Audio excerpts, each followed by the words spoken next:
Okay, so get this right.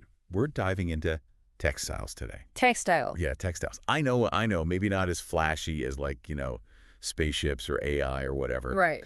But what if I told you that there's this one state in India that's basically trying to become like a global economic powerhouse? Yeah. Like one thread at a time. Okay, now that's interesting. Which state are we talking about? This is all about Gujarat. They just announced this new textile policy for 2024. Gujarat. Interesting. And, you always talk about how much you're into global economics, especially India's role in all of it. I do. It's fascinating stuff. Exactly. So this is right up your alley. We've been kicking through all these articles and announcements, and some of this stuff is seriously wild. What I find really interesting about this new policy is that it's not like some big radical shift for them. It's actually super connected to Gujarat's history. Like, we're talking all the way back to Gandhi. Gandhi. Wait, like the Gandhi? Yes, Mahatma Gandhi himself. He was actually born in Gujarat. Oh, wow. I didn't know that. Yeah, and he used the spinning wheel as this really powerful symbol, right? Like self-reliance during India's fight for independence. And it really resonated with people. It's amazing how something so seemingly simple could become such a powerful symbol. Right. And now you fast forward to today and you see Gujarat still holding on to that idea of self-sufficiency, but now they're trying to weave themselves into like the global economy. That historical connection is pretty incredible. I can definitely see how this new policy is building on that whole legacy. Totally. But okay, let's talk about this policy. From what I've seen, Gujarat is not messing around. Oh, absolutely not. They made this whole announcement during Viksit Bharat, which is basically like their version of a massive economic development festival, like a week-long celebration, So it's a big deal. It's huge GE. They've already started building all these projects. We're talking over 400 crore rupees. Okay, that's a lot of zeros. Put that in perspective for me. Hundreds of millions of US dollars. And that's on top of everything else they're doing too. Like what? New roads, water systems. They're really going all in on building up the infrastructure a textile industry needs to, really thrive. It's really interesting how they're thinking about all these different aspects, not just the factories themselves. Oh, for sure. They're not just like throwing money at the problem either. They launched this new incentive to industries program, pumping a massive 1,100 crore rupees. Okay, now you're just using big numbers to make my head spin. How many dollars is that?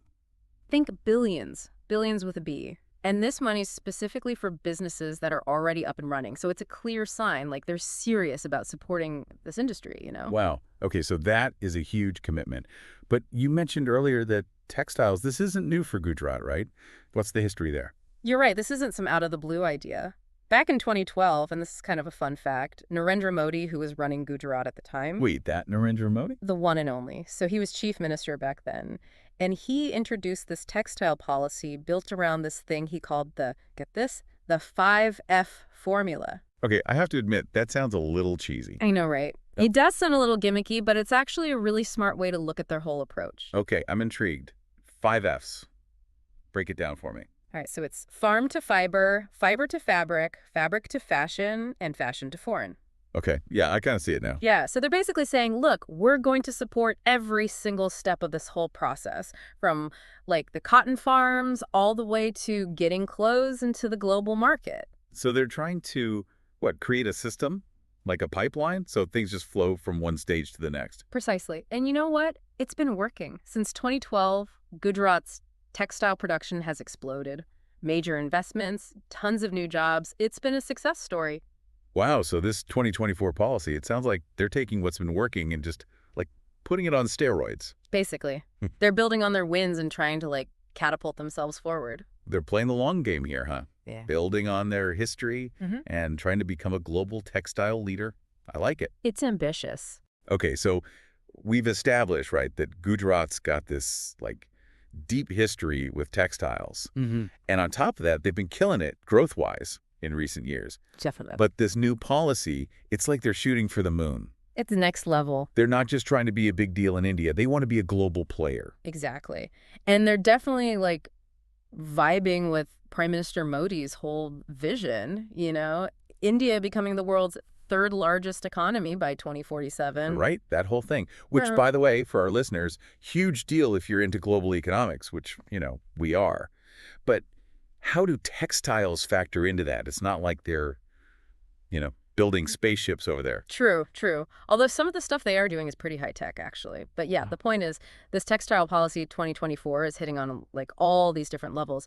For one thing, they want to create a ton of new jobs, and they're really putting an emphasis on women, which I think is really cool. I was wondering about that, actually. I saw that they mentioned women's self-help groups. Yes, exactly. They're putting a lot of resources into those brackets. But how do they play into, like, the textile industry as a whole?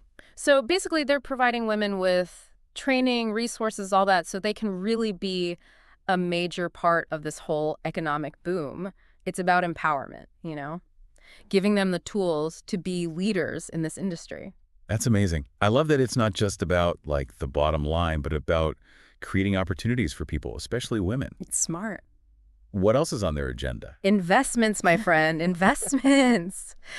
They're aiming to attract billions and billions of dollars in investment. And here's the really interesting part. A lot of this money is going towards, get this, technical textiles. Technical textiles. Okay, I have to admit, that sounds a little intimidating. Is that like, what, high-tech fabric or something? Pretty much. Think like super high-performance fabrics, the kind of stuff you'd find in like medical devices, sports equipment, even aerospace engineering. Okay, so we're not talking your average cotton T-shirt here. Definitely not. We're talking next-level stuff. And the thing is, the market for these technical textiles, it's huge, and it's only growing.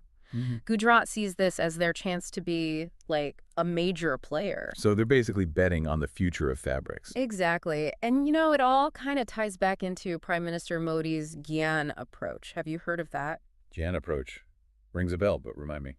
Gyan, it stands for Garib Yuva Annadata Nari, which basically translates to, like, the poor, youth, farmers, and women. It's all about making sure everyone benefits from economic growth. That makes sense. But how does that, like, play out practically?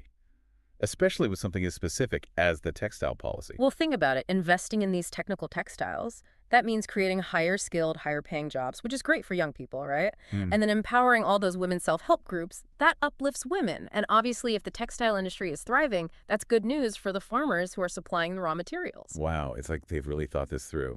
They're not just focusing on one aspect. They're thinking about the whole picture. Exactly. It's a holistic strategy. I'm impressed, I got to say. So they're going for this whole inclusive growth thing, right? Yeah. Empowering women, attracting tons of investment, and focusing on these, like, futuristic fabrics. It's ambitious. Big time. Yeah. But every gamble has its risks, right? Like, what could go wrong? What could mess up Gujarat's big textile takeover? Oh, for sure. It's not like it's a guaranteed win. The global textile industry is a beast. It's competitive. Yeah, for sure. China, for example, they're like dominating right now. They've got a huge head start. Right. Gujarat wants to compete on that level. They're going to need to be smart about it. So how do they plan to do that? What's their strategy? Well, they've got a few things up their sleeve. Remember that PM Imaiture Park thing we saw? Yeah, vaguely. Remind me what that is again. Prime Minister, mega integrated textile region and apparel park. Catchy. Right. But basically, imagine this massive, like, purpose-built zone, almost like a textile megacity designed to attract investments and boost production. It's like they're creating a whole textile ecosystem. Exactly. Yeah. They want to become a one-stop shop for everything textile-related. And they do have some advantages, Like what? Well, India's got a long history of textile production, plus a skilled workforce. Right. And their wages are lower than places like China. Okay, so they've got some things going for them. Yeah. But there are always challenges, right? What are they up against? Infrastructure is a big one. Like roads and stuff. Yeah, exactly. Yeah. India's made progress, but their infrastructure still isn't as good as some other countries. And that can slow things down. Make things more expensive, too. Exactly. Transportation costs, bureaucratic hurdles, all that stuff eats into profits. And then there's always the global landscape, right? That can change overnight. A global recession would definitely impact demand. Yeah, true. And then you've got geopolitics, trade agreements, all that can change too. Makes you realize how interconnected everything really is. For sure. But hey, speaking of interconnectedness. This whole thing with technical textiles, it got me thinking. What about it?